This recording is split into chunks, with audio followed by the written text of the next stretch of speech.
Thank you. Hi, everyone. My name is Krupyshev. I'm the CEO and the co-founder of the crypto processing CoinsPaid.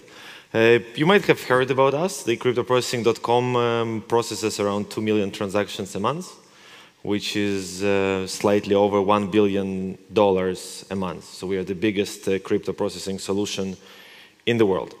Basically, I have good news and bad news. So the good news that I prepared a really short presentation, and the bad one that on the timer I see 20 minutes, right? So and I don't see hundreds of you here.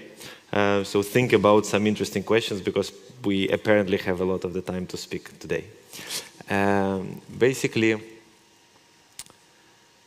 this is not the presentation that I wanted to show you today, so it was not replaced. But anyways, let's then go with this one. Right, so the topic here that I would like to tell you about is the influence of the crypto winter and the problems in the crypto industry and how they influence the willingness of the merchants and the willingness of the users to pay with cryptocurrency. We'll be probably skipping some of them. So let's speak a bit about statistics, right? I haven't seen these numbers for at least 3 weeks, right? So I have to remember them because, as I said, the presentation should have been different, right? So you see, we saw the crypto winter, right? I assume that most of you here are familiar with what is happening in the crypto space right now. It's all started with the UST, with Luna, and right now the most recent one is the creation of the SAM, right? So the FTX, which busted really unexpectedly for everyone. And of course, the mood on the space, on the industry is sort of very, very sad.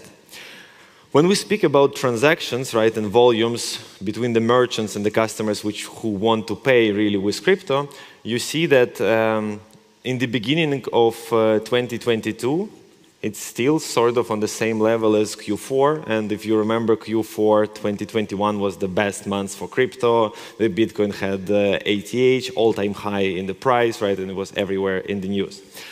Speaking about the volume of transactions, right, so we see that amount of transactions is not really decreasing significantly, and also you can see that the volume of the transactions is not really influenced that much, right? I will move slightly here to see another screen.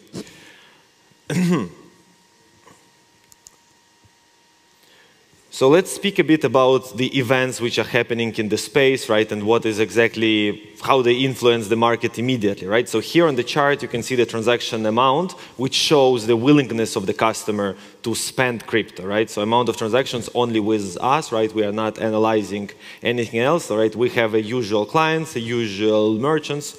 Many of them are from the gaming space, right? So we also exhibited on the Sigma. So a lot of the clients are from entertainment, so like a casino space, sports betting space, and so on.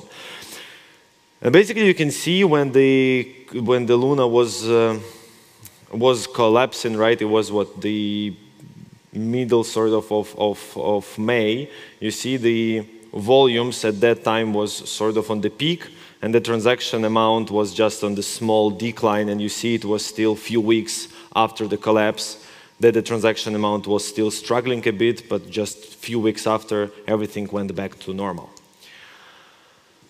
Another trend, right, this is not connected with the topic probably that much, but for you dealing with crypto, building some products for cryptocurrencies, maybe wallets and so on, what we see as a trend right now, at this chart, unfortunately, you see this as not such a strong trend, right, but effectively, I can tell you that stable cryptocurrencies or coins or tokens, right, how you call them, are getting a lot of attention and adoption right now in the industry.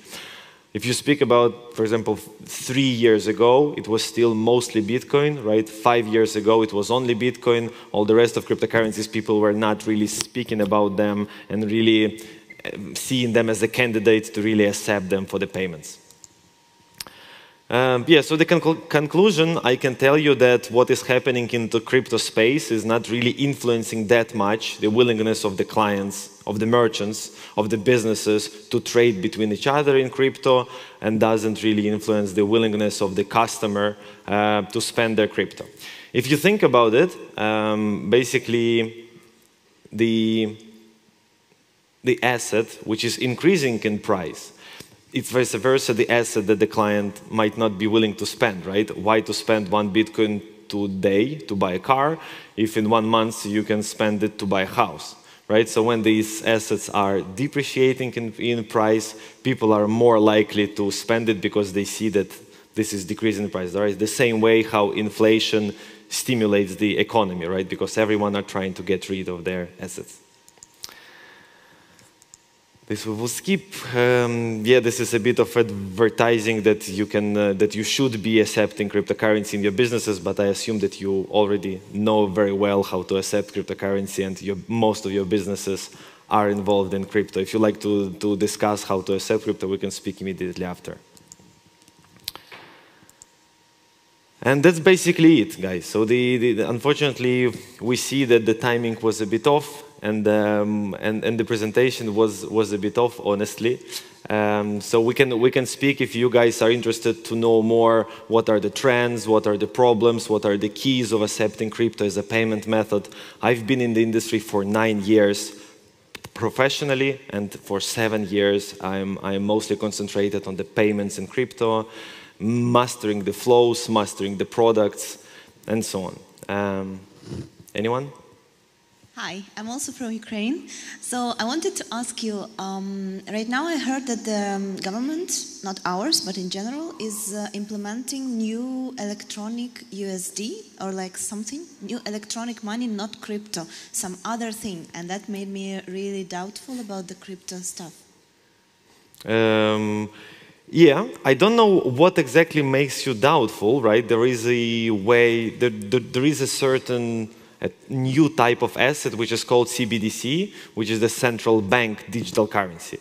And CBDC is basically a cool thing, right? When the central bank of the country, if we speak about Ukraine, I think this will be mostly hryvnia, right? UAH.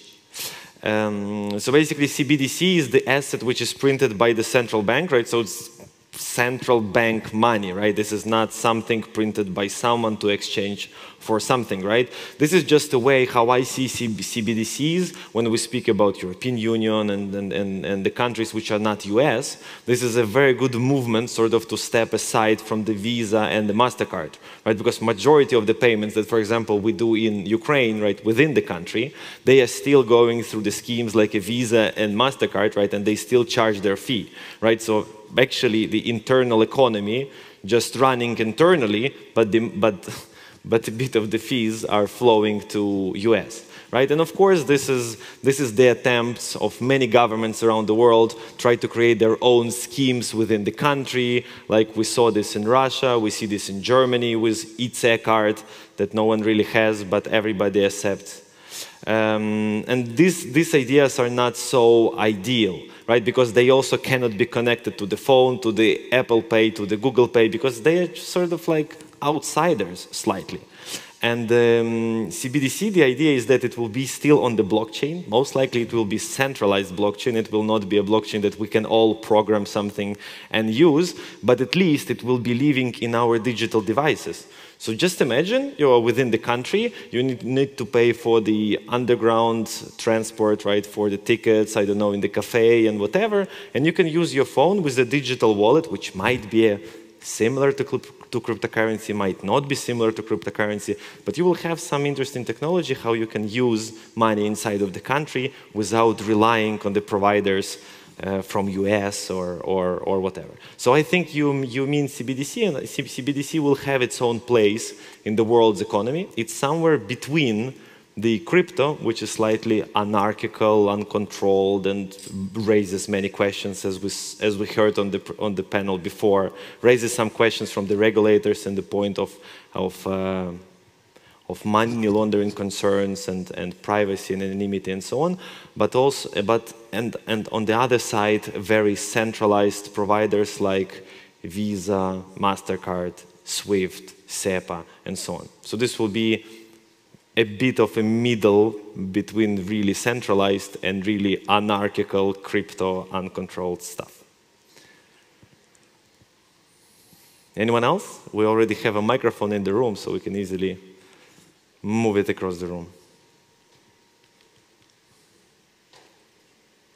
No, then thank you very much. Apologize for the wrong presentation. But anyways, the result of this speech should be that whatever the businesses that you do, which are not only isolated in crypto, right, but you work with other businesses, right, you get the customers who might not be specifically from the crypto from the start, you should not be worried by the fluctuations of the market, right? Over the years, it's always been ups and downs, and what we see that crypto is the technology that people really utilize. Not only for speculations, not only for investments, but really for the business utility. Cryptocurrency is there. Cryptocurrency is there to stay. And if you do think that we should wait for the cryptocurrency to get back on the rally up, you should not be waiting for that. Thank you very much. My name is Krupyshev, and I'm happy to speak with you after the panel.